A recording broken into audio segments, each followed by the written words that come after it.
മണിയമ്പിള്ള രാജു ഇന്ന് മാധ്യമങ്ങളോട് പറയുന്നത് അദ്ദേഹം ഈ ഒരു ആക്സിഡന്റ് നടന്നതായി അറിഞ്ഞത് ഒരു ശബ്ദം കേട്ടിട്ടാണെന്നാണ്. പക്ഷേ ഇവിടെ കണ്ടതെന്ന് പറയുമ്പോൾ ആ വാഹനത്തിന്റെ അദ്ദേഹം സഞ്ചരിച്ച അദ്ദേഹത്തിന്റെ കാറിന്റെ വോൾവോ ആണെന്നാണ് എനിക്ക് തോന്നുന്നത്. അപ്പോൾ ആ വാഹനത്തിന്റെ ഫ്രണ്ട് ബമ്പർ ഉൾപ്പെടെ ആ റോഡിൽ എന്നാൽ ആക്സിഡന്റ് നടന്ന ആ സ്ഥലത്ത് തന്നെ വീണ് കിടപ്പുണ്ടായിരുന്നു. അത്രയും ഭാഗം ആ വണ്ടിയിൽ നിന്ന് അടർന്നു പോയിട്ട് തന്നെ അദ്ദേഹം ഒരു ശബ്ദം മാത്രം കേട്ടു എന്ന് പറയുന്നത് അത് വിരോധാഭാസമാണ്.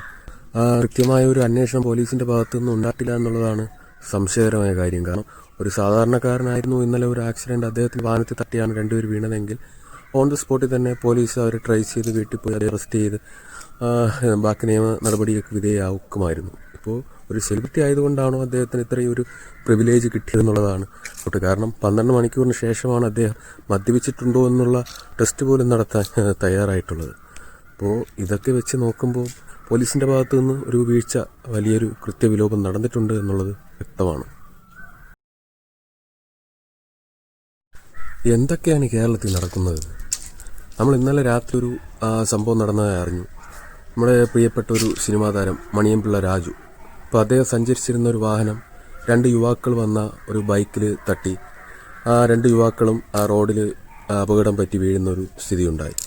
എന്നിട്ടും അദ്ദേഹം ആ വണ്ടി നിർത്താനോ യുവാക്കളെ എടുത്ത് ഹോസ്പിറ്റലിൽ എത്തിക്കാനോ പോലും തയ്യാറാവാത്തൊരു സ്ഥിതിയാണ് ഉണ്ടായത്.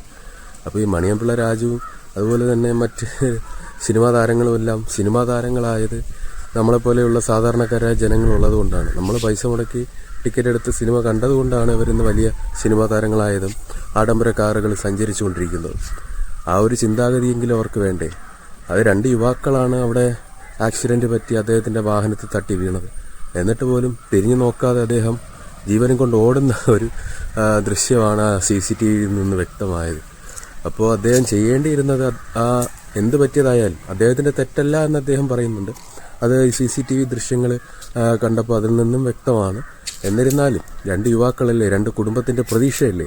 അപ്പോൾ 2 കുടുംബത്തിന്റെ അത്താണികളായ 2 പേര് അവർ ജീവന് വേണ്ടി മല്ലിടുമ്പോൾ ആക്സിഡന്റ് പറ്റി റോഡിൽ കിടക്കുമ്പോൾ അവർ അങ്ങനെ ഉപേക്ഷിച്ച് പോയത് നല്ലൊരു സിനിമാ താരത്തിന് പറ്റിയ ഒരു പണിയല്ല. സമൂഹത്തോടൊരു പ്രതിബദ്ധത വേണ്ടേ? സമൂഹത്തിനോട് പ്രതിബദ്ധത വേണം. അതുപോലെ തന്നെ അദ്ദേഹം പ്രത്യേകിച്ചൊരു തിരുവനന്തപുരത്തുകാരൻ കൂടിയാണ്. അപ്പോൾ തിരുവനന്തപുരത്തുകാരൻ കൂടിയായിട്ട് തിരുവനന്തപുരത്തുകാർ 2 പേരെ ഇടിച്ച് റോഡിലിട്ടിട്ട് അദ്ദേഹം ഒന്നും അറിഞ്ഞില്ല എന്ന് പറഞ്ഞിട്ട് പോയത് ശരിയായില്ല. പിന്നെ അദ്ദേഹം ട്രിവാൻഡ്രം ക്ലബ്ബിൽ നിന്ന് പുറത്ത് സ്ലോയിലാണ് ഇറങ്ങുന്നത്. അത് CCTV ദൃശ്യങ്ങളിൽ നിന്ന് നമുക്ക് കാണാൻ പറ്റും. പക്ഷേ ആ സമയത്ത് നല്ല വേഗതയിൽ വന്നൊരു ബൈക്ക് വന്ന് ഇടിക്കുന്നുണ്ട്. ബൈക്ക് വന്ന് ഇടിക്കുന്നു. ആ ബൈക്കിൽ സഞ്ചരിച്ചിരുന്ന 2 യുവാക്കളും വലത് സൈഡിലേക്ക് തെറിച്ച് വീഴുന്നു. ഈ വാഹനം തിരിച്ച് എതിർദിശയിലേക്ക് തിരിച്ചു പോകുന്ന ഒരു ദൃശ്യമാണ് അതിൽ കണ്ടത്. ആ വാഹനം അത്രയും നല്ല വേഗത്തിലാണ് തിരിച്ചു പോകുന്നത്. കാരണം അവിടെ നിന്ന് എങ്ങനെയെങ്കിലും സ്കൂട്ടാവണം എന്നുള്ളൊരു ചിന്താഗതിയോടെയാണ് അദ്ദേഹം വണ്ടി ഓടിച്ച് പോയത്. അത് ആ ബൈക്ക് ആ വണ്ടിയുടെ കാറിന്റെ ടയറിന്റെ അടിയിൽ കുരുങ്ങി കുറച്ചു ദൂരം ഉരഞ്ഞു പോയതായി, ഉരസി ആ റോഡിലൂടെ പോയതായി നമുക്ക് ദൃശ്യങ്ങളിൽ നിന്ന് കാണാൻ പറ്റും. അപ്പോൾ അത്രത്തോളം ബൈക്കും അതുപോലെ തന്നെ ആ കാറിന്റെ ഫ്രണ്ട് കുറച്ച് പാർട്സും താഴെ ഇളകി വീണിട്ടും അദ്ദേഹം ഇറങ്ങി എന്ത് പറ്റിയതാണ് ആ യുവാക്കൾക്ക് അവിടെ ആശുപത്രിയിൽ എത്തിക്കാനോ അവർക്ക് ആവശ്യമുള്ള കാര്യങ്ങൾ ചെയ്തു കൊടുക്കാനോ ഒന്നും അദ്ദേഹം തയ്യാറാവാത്തത് വളരെ മോശമായ കാര്യമാണ്. കേരളത്തിൽ ഈ കലാകാരന്മാരെ അംഗീകരിക്കുന്ന ഒരു നാടാണല്ലോ കേരളം. അപ്പോൾ ഇദ്ദേഹത്തെ പോലുള്ള കലാകാരന്മാരെയൊക്കെ നമ്മൾ അംഗീകരിക്കുന്നത് അവരോടുള്ള സ്നേഹമൊക്കെ കാണിക്കുന്നതും സമൂഹത്തോടുള്ള പ്രതിബദ്ധത തിരിച്ചു ഉണ്ടാവും എന്നുള്ള ഒരു പ്രതീക്ഷയോടെയാണ്. പക്ഷേ ഇതൊക്കെ കാണിക്കുന്നത് വളരെ മോശമാണ്.